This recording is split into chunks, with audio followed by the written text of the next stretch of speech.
I was asked to talk to you today about AI censorship and the new machinery of control. But that's a dark topic, so I want to start with some light and happy news, which is that on the topic of free speech, here in the United States, we are winning.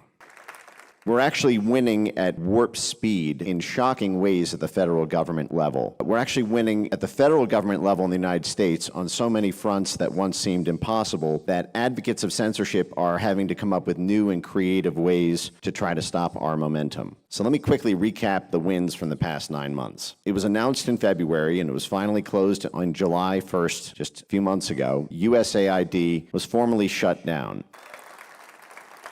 For folks who've only followed that issue in a cursory manner, you'll appreciate the magnitude of that as we get deeper into this story. But USAID alone spent tens of millions of dollars per year for the past 7 years funding censorship organizations, censorship technology, the AI censorship technologies that we'll cover, censorship institutions, censorship centers at universities, and that is gone, baby, gone.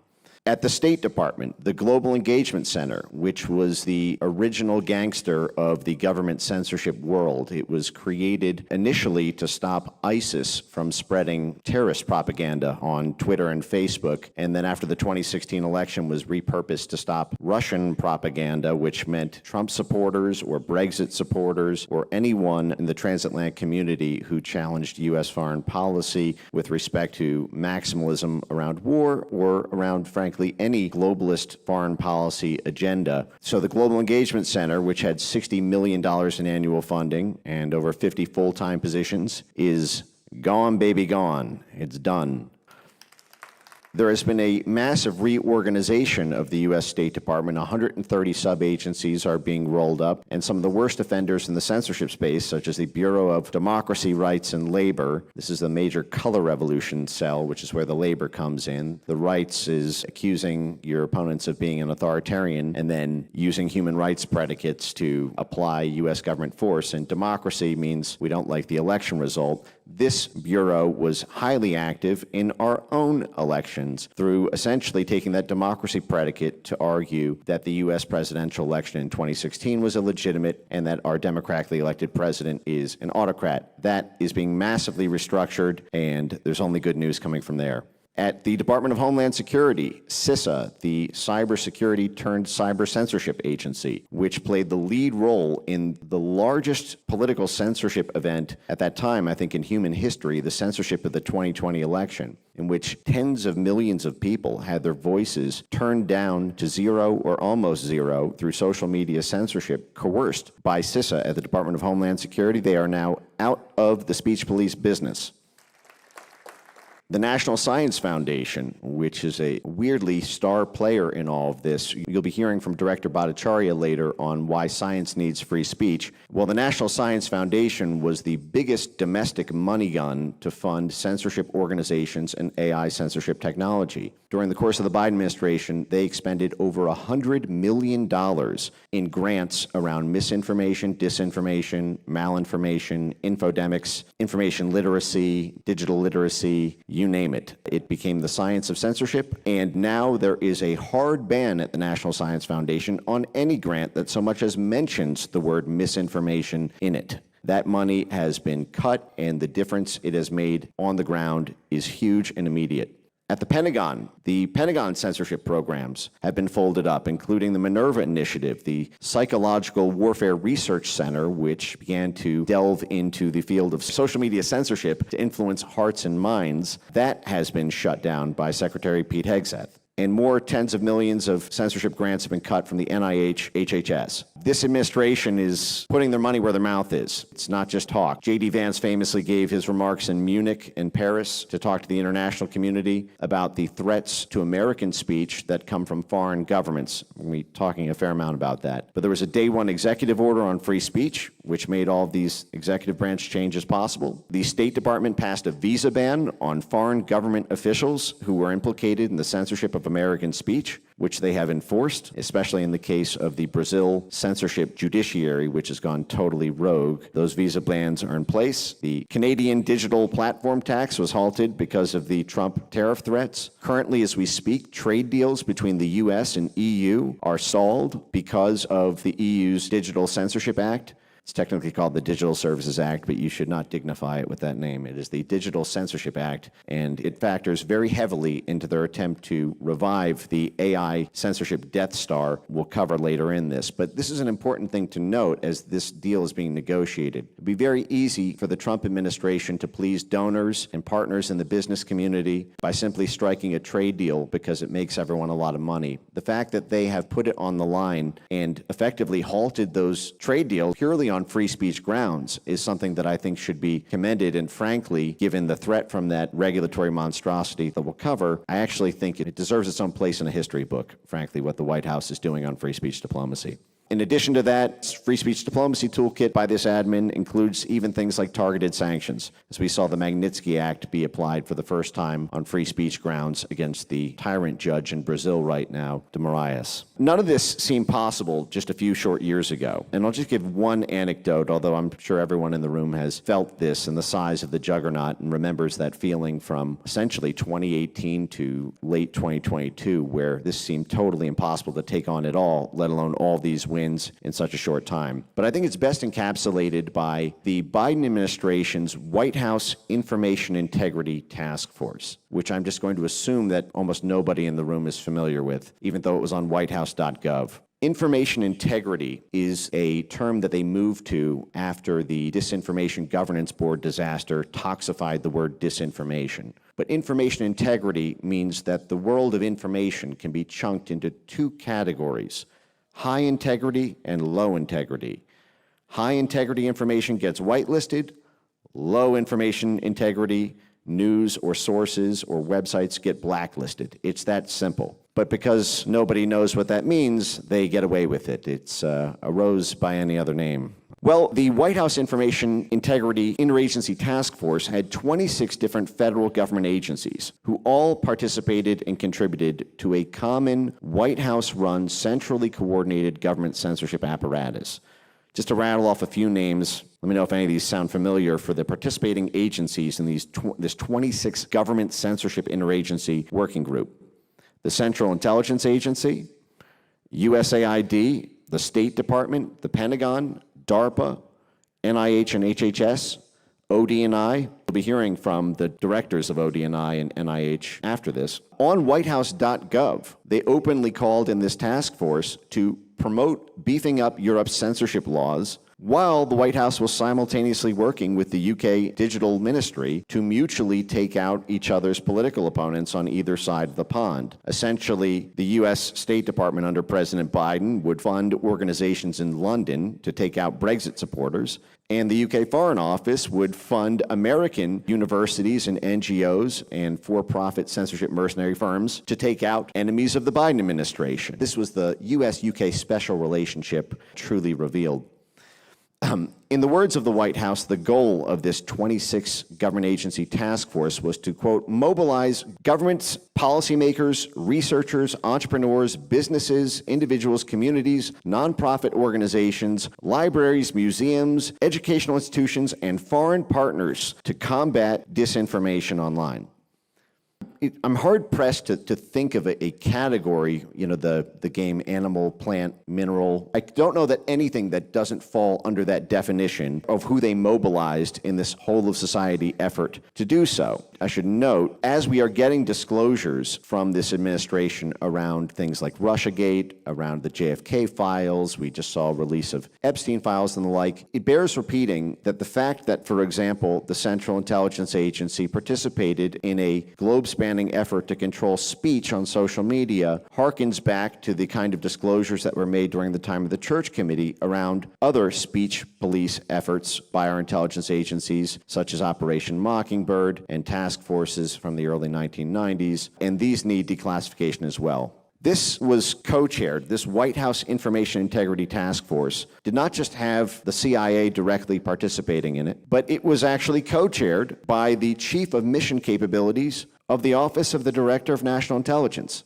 So that is ODNI was spearheading the 26 government agencies all the way down to the FDA participating in this. So what is the intelligence community doing running that? And the transparency, again, is necessary. It was also co-chaired by the Assistant Director of the White House Office of Science and Technology Policy, OSTP, and the Program Director at the National Science Foundation. So you had intelligence, ODNI, you had the White House politicals at the Office of Science and Technology, and you had the National Science Foundation. You'll notice the word science is doing a lot of work here. The field of research and development for the God button speech control technologies was and still is framed to an unsuspecting public as ordinary course science research. And who are we to stand in the way of science? Now, fortunately, almost the entire edifice constructed by the Biden administration has been torn down in just 9 months, agency by agency, program by program, grant by grant. But there are two major caveats to all this winning. The first is the clockmaker's dilemma. When a clockmaker makes a clock, even if you stop the clockmaker, the clock keeps ticking. And if the clockmaker has made a whole lot of clocks, these things all have a life of their own, even when you shut down the program that, for example, gave the seed funding to those NGOs or for-profit companies or university centers. They are now up and running institutions unto themselves, so simply cutting the funding of who gave them their start or who gave them a big bump were critical parts of their funding or supply chain, so to speak, does not solve the problem. They are now, it helps the problem, at least stems the bleeding. But the blob created a gobsmacking amount of clocks, and not just in the United States, but in foreign jurisdictions such as Europe, Brazil, actually dozens of countries around the world. There are about 85 countries that are listed by USAID as having had disinformation work done and funding technology firms to scan the internet for speech in order to apply AI pre-censorship. The second caveat is that the battle is moved upstream, and I sort of think of this as a thummy war analogy. We're winning the battle as it was being fought from 2018 to 2022. The censorship proponents were winning, and then the free speech proponents are winning at this level that we were fighting it. But they have now moved the battle upstream and introduced the pinky finger.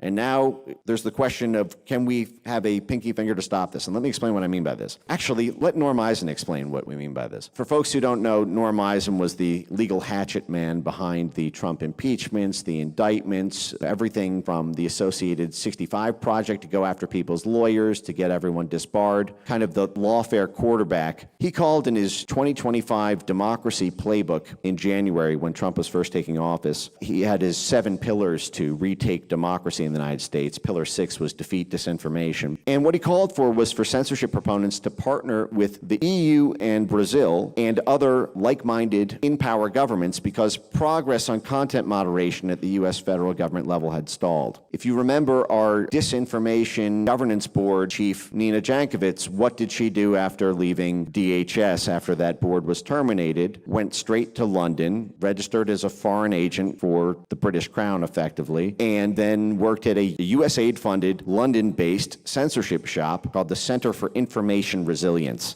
so that you can be psychologically inoculated against misinformation online. So this, again, is this pipeline where it started as this DHS thing, and they simply had the same job, effectively, in many ways, the same field, simply funded by USAID instead of DHS. I'm going to read a quote now, which I think should be ingrained in everyone's memory. This is from September 2023, about a year after Elon Musk's acquisition of X and the termination of the trust and safety teams and the reforms that were done to allow accounts back on, to allow President Trump back on, to remove many of the AI filters that had gone into what was constraining your ability to talk about public health or climate or gender issues or any sort of political matter at all. This is a quote from the former head of Toxic Conversations at Twitter 1.0 in a panel with 4 other folks, 2 of whom worked with, shall I say, traditional CIA front entities like the Carnegie Endowment for International Peace, where Bill Burns was the head, and the Atlantic Council and others, 7 CIA directors on its board. And what she told them is, in September 2023, if it weren't for Europe right now, I think I would feel pretty defeated and despondent in this moment. It has certainly become much more difficult for outside researchers to actually engage directly with people at the platforms because there are simply fewer of them. Now, this word researcher gets back to this idea of science, They're not doing censorship work. They're simply studying the science of disinformation. And along the way, yeah, we may be flagging everyone we don't like. We may be pressuring companies to adopt our machine learning, tens of millions of tweet-fed AI censorship model in order to create this filter so you can't talk about climate change or abortion or gender issues or whatnot. But it's all, again, folded under this concept of researcher. But every time you hear that, just switch the word operative and you'll understand what they're actually saying. So she says it's become much more difficult for outside researchers to actually engage with the platforms. Quote, we spent literally years building up relationships with good folks at all of these platforms. We spent literally years building up these relationships. This is exactly what you suspected, I suspect. And for the most part, they're gone. It's really, really difficult to know who to reach out to and who to work with because no one at X was taking their call and Mark Zuckerberg had already begun a free speech turn on Facebook and Instagram. She then says, if it weren't for the European Union and the Digital Services Act, that's the Digital Censorship Act, I don't know that we'd have much hope of rectifying that situation at all. This is 2 years ago. All 5 people on this panel are American. They're working at American organizations. And she's saying, if it weren't for the European Union and a foreign body's international censorship laws, I don't know that we'd have much hope of rectifying that situation at all.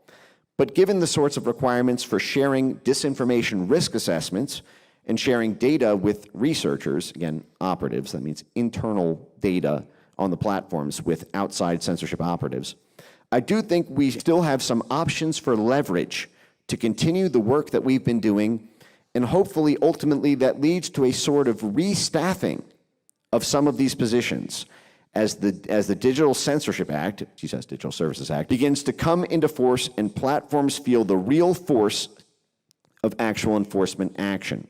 So these are American censors turned censors in exile who are preening for an overseas censorship regulatory regime to get them their old censorship jobs back in the United States. Because if X or Facebook or Instagram or YouTube wants to keep their 550 million customer market in the EU, they need to give up all of their internal data to these outside groups, and they need to hire all these people back as part of disinformation compliance to make sure that they don't get fined into oblivion by the European Union, by the UK through its Online Harms Act, by the new regulatory regime in Brazil around this. What I'm trying to convey here is this is something that tech platforms themselves cannot take on by themselves. It requires the heavy hand of the White House, of the State Department. We'll get to the solutions towards the end. But you'll notice a common theme. We're going to turn to the AI side of this and how, for example, things like the EU Digital Censorship Act turn this AI censorship Death Star back on. And a quick roadmap, we're going to cover real-world examples of AI censorship in action and its impact. We're going to cover a framework for understanding it, its history and evolution, and then solutions on stopping the current crisis point. So you'll notice a common theme in the agencies that I described at the start of this where we're winning. I mentioned things like the State Department, the intelligence services, the Pentagon, USAID, and the like. These are all national security related agencies. So either diplomacy, defense, development, or intelligence. And even the participating agencies that are not directly in the national security state have a tremendous amount of tangential, overlapping national security aspects to them. For example, public health is very closely tied with the military. The military provides an incredible proportion of funds to the medical establishment. If you remember, even Public Health Administration, Operation Warp Speed, predominantly the money went to the Pentagon. Tony Fauci got his start, the NIAID and the military nexus to the medical establishment. But while it's daunting enough to confront the national security state with all of its 6 ways from Sunday to get at you, on philosophical grounds, it's another thing entirely to confront it on operational technological grounds. Let me first illustrate kind of the power of AI censorship and why that is the frontier right now. The title of this talk was AI Censorship and the New Machinery of Control, but it's worth noting this machinery is not new. I'm not going to be talking for the next several minutes here about any hypothetical future singularity threat around AI. This is all already here, already been here, and it's permanently changed the fabric of how you can speak to your fellow citizens online. Before 2016, 0% of political speech or any text-based speech on the internet, on social media, was policed through AI filters, 0%. AI filters did exist for things like spam, to measure essentially bot-type amplification, and for things like child pornography, where you had law enforcement requirements and techniques like near-duplicate hashing were used so that there was essentially a database that would be updated to make sure that no one could post that information. It would be preempted because it would appear similar to something else in a database. But speech was not 0% again. Everything on social media pre-2016 that was flagged or taken down was done through human content moderators. It was all reactive. Someone had to flag a post, then it had to go through this review process at a trust and safety team before it was taken down. With the advent of the 2016 election, everything changed. Because Donald Trump won on the basis of social media, because Nigel Farage's successful Brexit referendum won on the basis of social media, because, frankly, the CI lost an election in Philippines that also went the same way in terms of social media, a populist wave spread across the world from Spain to Italy to the UK to France to Germany to the US to Brazil to India to the Philippines, where one by one, every election where a populist was winning or had won or was on the verge of winning was winning because of social media. In those countries, the candidate that the State Department wanted to win would get favorable media coverage and they'd still lose the election, and it was because they determined empirically it was because of free speech online, which was where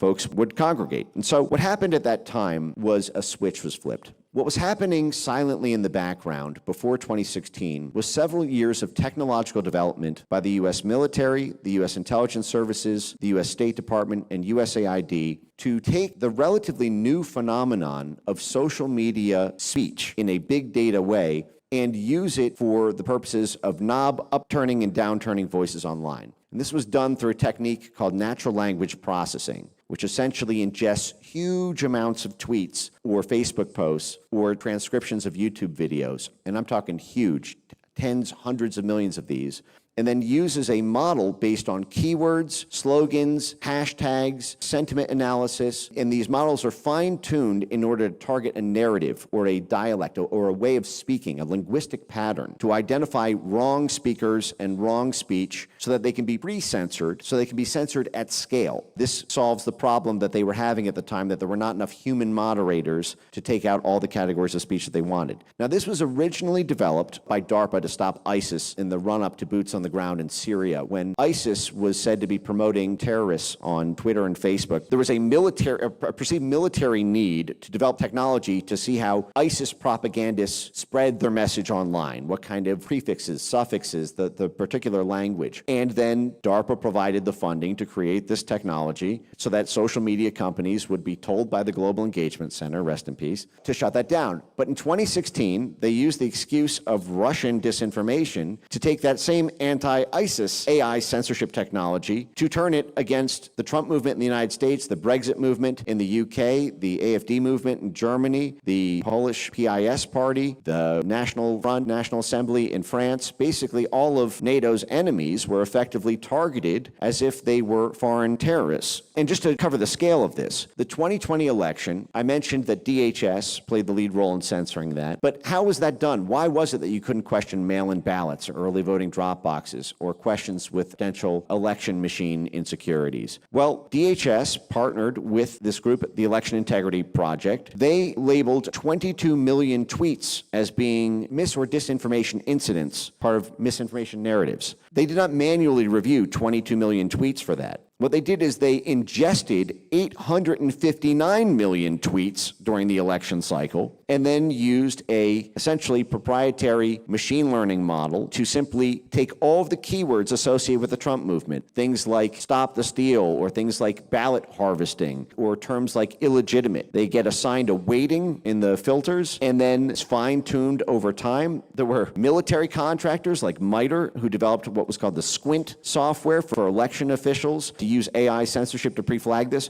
and the result was the mass censorship of an entire election. Now, why was this not here in 2024? Well, this was because the AI censorship superweapon was temporarily depowered in the United States. When Elon Musk changed the rate limit, if folks remember, in I believe the summer of 2023, so that you could only ingest a limited number of posts per day. You can only ingest, I think it was something up to 5,000 or 10,000 posts per day. You simply could not ingest the AI fast enough to be able to create a model in time to censor in real time. In addition to that, they changed the pricing. They made the API for X go from just a few $1,000s a month to hundreds of thousands of dollars a month, something that only enterprise clients like Google or Microsoft could afford to pay. So all of these little USAID funded, Pentagon funded, on a government grant that's paying for staff and overhead could not afford to create their AI censorship superweapon. They still needed it to do their work,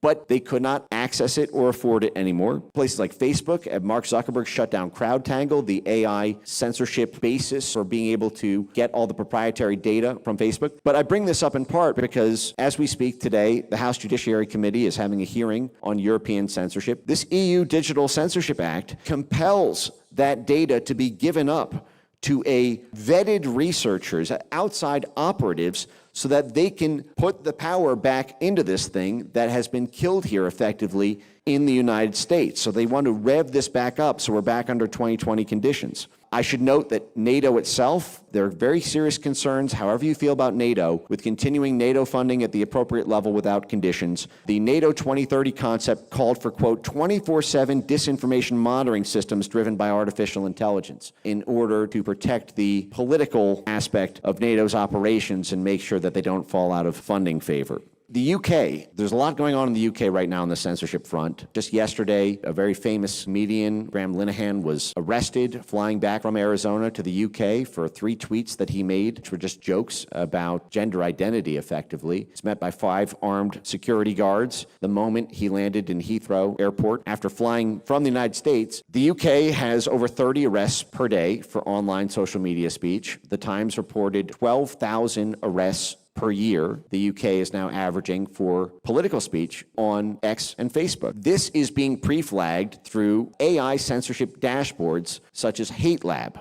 Hate Lab started off from 2013 to 2015 doing the same sort of counterinsurgency, counterterrorism work, working with the UK Foreign Office and associated government institutions in the UK. But then when the Brexit referendum happened in 2016, in tandem with their US censorship partners, they pivoted to going after the Brexit movement and created a hate speech dashboard. It is a real-time 24/7 early warning radar system so that every member of the Metropolitan Police Department in London gets a real-time feed across the internet of every tweet that you post, every Facebook post. It has a confidence level, a toxicity score associated with it.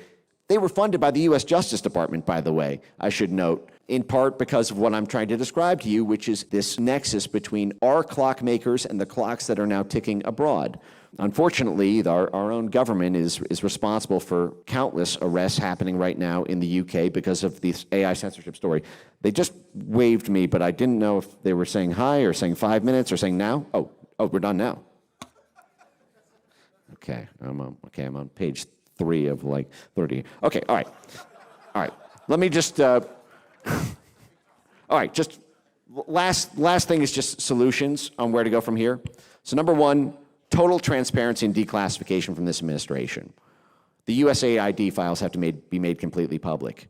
Every aspect of the Pentagon's, the Global Engagement Center files have to be made public. A message needs to be sent that if you are in this line of business, censoring people's God-given and First Amendment protected free speech rights in this country, everything that you do as a part of this government that infringes on those rights will be made public one day. So be careful about doing this in the next administration, because it will be your turn in the sunlight, and every email you send, every analyst memo you write will be read by tens of millions of people with potential penalties to follow. Number 2 is free speech diplomacy, amped up to 11. Trade, aid, arms, sanctions, retaliatory regulatory regimes against EU member states for enforcement of the DSA, as well as even potentially taking the legacy function that still survives at USAID to fund free speech organizations rather than censorship ones. Third is a full review and cuts to foreign universities and NGOs, especially those in London, Oxford, Cambridge, Sheffield,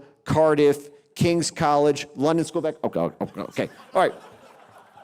Fourth is condition NATO funding until they get rid of the AI censorship work that they're doing and all the social cohesion funds. Thank you.